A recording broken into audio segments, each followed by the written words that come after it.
Kunut subuh itu ada dalilnya. Kunut subuh terus menerus ada dalilnya. Hadisnya dhaif. Dhaif itu artinya apa? Lemah. Lemah itu boleh dipakai atau tidak? Nggak boleh dipakai. Ingat tuh, hadisnya ada dhaif. Kalau dhaif nggak boleh dipakai. Bahkan ada sahabat bertanya, seorang anaknya dari sahabat bertanya, wahai ayahku, engkau pernah sholat di belakang Abu Bakar, di belakang Rasulullah SAW, Abu Bakar, Umar, Utsman, Ali, apakah mereka kunut subuh? Dijawab oleh bapaknya, ai bunayya muhdatsun, wahai anakku, kunut subuh itu muhdats. Apa mana muhdats? Beda, bahkan lebih tegas lagi di Sunan Nasai dijelaskan, ai bunayya bid'atun, wahai anakku, kunut subuh itu bid'ah. Kalau bid'ah nggak boleh kita ikut. Sekarang kalau kita sholat di belakangnya orang yang kunut subuh, ya kita memperbanyak baca pujian kepada Allah. Bisa kita baca Rabbana lakal hamdu terus kita ulang-ulang sampai 10 kali nggak ada masalah.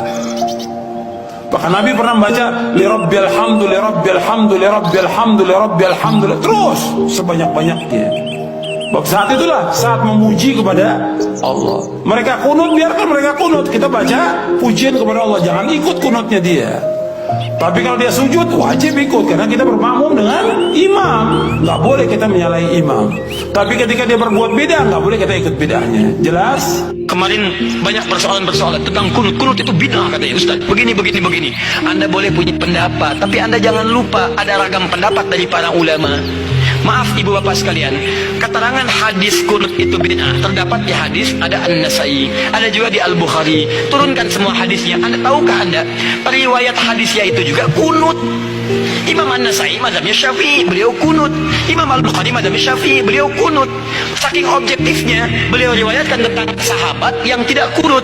Kenapa beliau tidak kunut? Karena dalam hidupnya tidak pernah melihat Nabi kunut. Sahabat ini, tapi kan yang lain banyak sahabat juga. Di ketika Nabi berjalan, tidak semua sahabat ikut. Nabi ke Badar, sebagian sahabat ikut. Nabi ke Uhud, sebagian sahabat ikut. Tidak setiap tempat sahabat ikut semua. Saya mau ke Uhud ya, semua Madinah ikut ke Uhud. Madinah kosong. Saya ke Badar ya, saya ke Taif ya, apa semua ikut? Tidak, semua menyebar. Makanya ketika Nabi perjalanan, sebagian sahabat ikut. Nah, ada seseorang ketika berada di belakang Nabi, setiap dia sholat di belakang Nabi, dalam keadaan subuh, Nabi tidak kunut. Sedangkan sifat sahabat itu mengamalkan apa yang dilihat.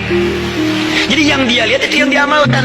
Misal Wa'il bin Hujur sholat di belakang Nabi, Nabi turun pakai lutut. Abu Hurairah sholat di belakang Nabi, Nabi turun sujud pakai telapak tangan.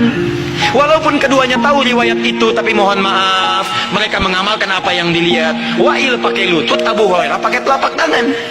Dua-duanya benar, yang salah yang pakai kepala duluan. Belum apa-apa sudah ramai kepalanya, ini bid'ah, ini salah, ini itu muka Anda dari ujung kepala sampai ujung kaki bid'ah tuh. Kenapa? Karena Anda tidak belajar hadis dengan ilmunya. Ini yang tidak kunut di belakang Nabi karena dia sholat di belakang Nabi, Nabi tidak kunut. Tapi ada sebagian sahabat sholat di belakang Nabi, Nabi pernah kunut. Ada Abdullah bin Umar, Nabi mengajarkan kunut pada Al-Hasan cucunya. Dari situ disimpulkan oleh ulama. Apa kesimpulannya? Yang mau kunut silahkan. Maka Imam Malik kunut, kunutnya sebelum ruku disirkan. Imam Malik itu Masya Allah, anak sahabat besar.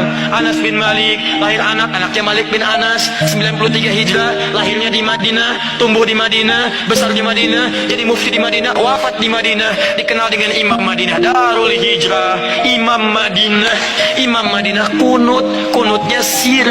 Imam Syafi'i muridnya Imam Malik, lahir tahun 150 Hijrah, kunut. Beda dengan gurunya, Syafi'i dijaharkan, kunutnya ba'da ruku, bangun setelah i'tidal dijaharkan. Bacaannya sama dari Nabi, Allahumma hdini fiman hadid. Kalau jadi imam, Allahumma hdina fiman hadid.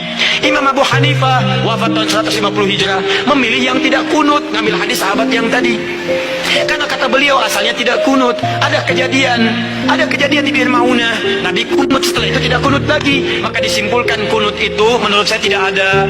Karena sementara saja, setelah itu tidak ada. Maka kembali ke asal, tidak ada kunut. Abu Hanifah tidak kunut, diamalkan itu dari yang tadi. Imam Ahmad datang kemudian, lahir tahun 163 Hijrah.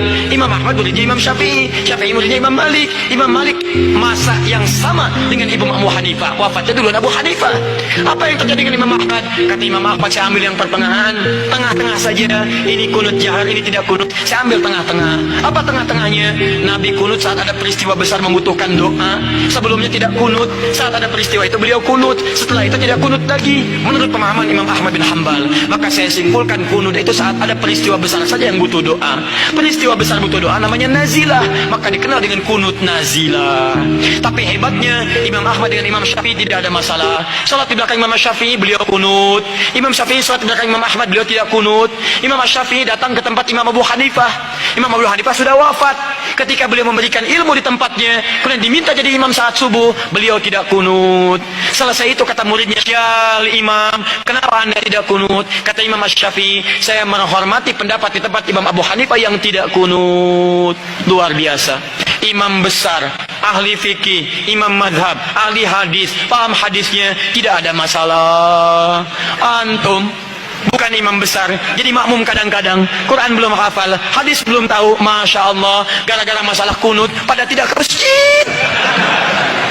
Yang kunut benar, yang tidak kunut benar, yang salah yang tidak sholat subuh. Tuh, ini masalahnya. Jadi kalau guru-guru bersanad itu enak. Silakan, Imam Malik wafat di Madinah, tapi mazhabnya menyebar di Libya, Tunisia, Maroko.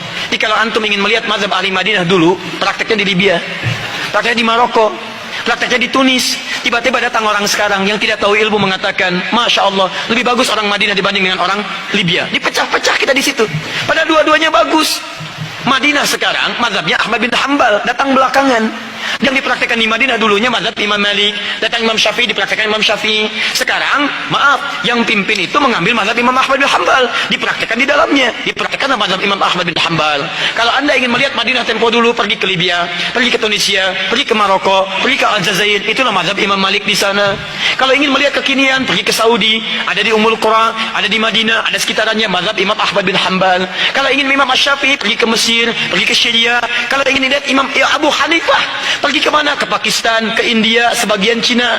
Kalau ingin melihat keempat-empatnya, Abu Hanifah, Malik, Syafi'i, Ahmad bin Hanbal, pergi ke Indonesia.